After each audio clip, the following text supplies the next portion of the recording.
What's going on, everyone? It's K-Dub here from Crypto Zombie, bringing you more news and headlines with DC forecasts. So if we have a look at the markets today, we do see things are slightly down. Bitcoin sitting around $6,300, Bitcoin Cash $424, and Ethereum just barely sitting above that $200 mark. Now, if we dive in and have a look at some of the biggest news of the day, a cryptocurrency wallet that has allegedly woken up is the latest in the Bitcoin news, mostly because of its mysterious movement and the recent deposit of $100 million in Bitcoin to both Bitfinex and Binance over the course of 10 days during the end of August. So, the wallet, which has around $720 million or 111,114 BTC, makes up roughly about 0.5% of the total supply of Bitcoin, which is pretty crazy when you actually put it into perspective. So, from its sudden movement, many believe that this wallet has a disruptive potential in the market price action, especially if the funds belong to one or the two likely candidates that some Reddit users have pointed out to. So, you have Reddit user U6Silk first noticed the movement of the funds, reporting a series of posts tracking each transaction in detail. He paired it with graphs as well. So you can see right here, he says, it seems that the owner of a huge Silk Road related wallet is moving funds actively since 3 days, dividing it into chunks of 100 coins by sub wallets. Then they go into a little bit more detail. They talk about when they were moved and how recently the chunks have been divided from 60,000, then to 30, then to 20, 10, 5,000, 500, and now 100 coins each. Six Silk also connected the original addresses to the Silk Road via the Bitcoin talk thread, in which users try to connect the dots to and from addresses operated by Dread Pirates Roberts, or it was Ross Ulbricht. That was his actually account. So, other theories also say that these funds may belong to an old Mt. Gox wallet as well, which is a statement that Bitcoin security specialists at WizSec are fully backing. What's certain is that the movement of the funds may be at least partially responsible for the recent price decline seen in August, and potentially many others in the future. Now, we have looked at different graphs comparing this as well. There was a lot of FUD circulating around this. It would have the potential to really create a massive dent in price for sure, but as we've seen last year when Ethereum, remember when the whale sold it all off and it went from like $250 down to $10, it had an instant rebound. So I think if this was to happen in the future, I don't really see that the price would stay low. I think it would be one of those flash crashes and then just instant pump back. So my opinion though, we don't know. We have to see what's going on. So in other news, we do have Binance announcing that they're testing a new crypto fiat exchange in Singapore. So you have CZ, the CEO, revealed this recently that they're going to start testing on September 18th, which is right around the corner. Now, this is to be noted that it's not going to be available for everyone. They're just testing it out, but it's still good news for a fiat on-ramp. So as you can see right here, he did have this tweet. He says, I slipped that we will begin Binance Singapore Fiat Exchange live.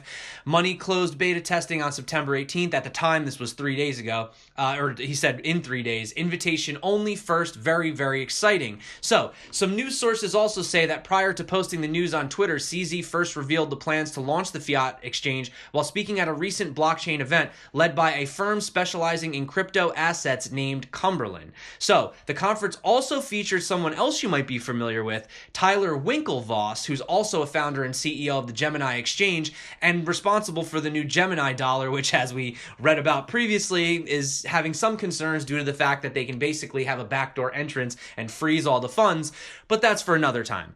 So getting back to Binance, even though there are no further details specified, the crypto fiat exchange based in Singapore will presumably support the local Singapore dollar, as to be expected.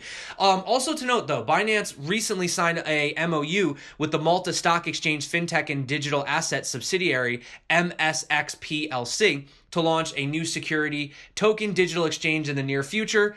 Keep your eyes out for STOs, security traded, okay? They're going to be big, so just keep an eye on that.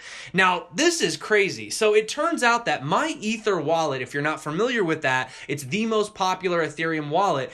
They've actually been reported to have more hack attempts than all major banks in the world combined. This is news to me. So according to a cybersecurity company, they're called Segasec, they say that new strict security measures need to be implemented for improved safety to private keys and login tools. So Segasec says that since the beginning of the task, it took down more than 300 active accounts, which are 30 attacks per week on average. The bad part is that the attack doesn't seem to decrease. So the founder of SegaSec says that these statistics put MyEtherWallet among top companies that are the most exposed to a blow like this. The founder of MyEtherWallet had this to say: "We want our users to feel safe, and we will do anything we can to make that happen. So partnering with SegaSec is just another step forward to safeguarding our users from malicious actors." Now, I don't know how exactly these are happening. I don't know if these are people putting in their private keys or using a JSON file.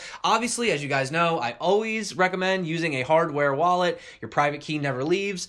But, you know, I'd have to do a little more research to see exactly how these types of hacks were being implemented. So moving on to some other news, we also have Chinese crypto custody companies continuing to provide services despite the crypto ban. Where there's a will, there's a way, right? So amidst the debate on whether the central authorities will succeed regulating the crypto sector, a new Chinese crypto startup has emerged, Invault, which is the name of the startup. So it doesn't seem to abide by the mainland ban that is going on at China at this current time. So the startup is based in Shanghai, and its sole purpose is to attract crypto exchanges as primary clients because they want to avoid holding clients' assets. So basically, the custodian will hold all of the client's securities in an electronic form or in physical form if there's cash involved. However, the Chinese ban could prohibit an organization to hold assets that are virtual currencies or belong to the countries that have no legal status in the country. So what does Invault do? Well, they found a way to bypass the crackdown. The company offers a new cryptocurrency wallet service, which means that there will not be a central control over the funds. Invault will basically be the custodian of the user's private keys. There you go.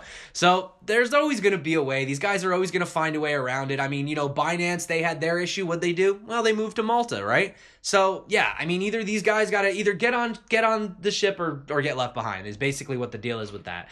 Now, and also we have to talk about, so here's the other thing, right? So we were talking about the US, the GUSD Gemini US dollar. Well, now we also have to worry about Tether. There's been so many people concerned about Tether, you know, the controversial stable coin. So I guess the main issue behind it is that they really aren't being very transparent on their audits. So a lot of people have been really concerned about Tether. Plus, there's been a lot of Tether printing that seems to coincide with really strange Bitcoin movements. So that being said, anyway, you have the exchange Digifinex is apparently replacing Tether and adding their rival TrueUSD. So the co-founder, Kiana Sheck, officially stated that she's been looking for ways to get rid of USDT for months, noting that she does not believe in Tether and had no choice but to list it at the time.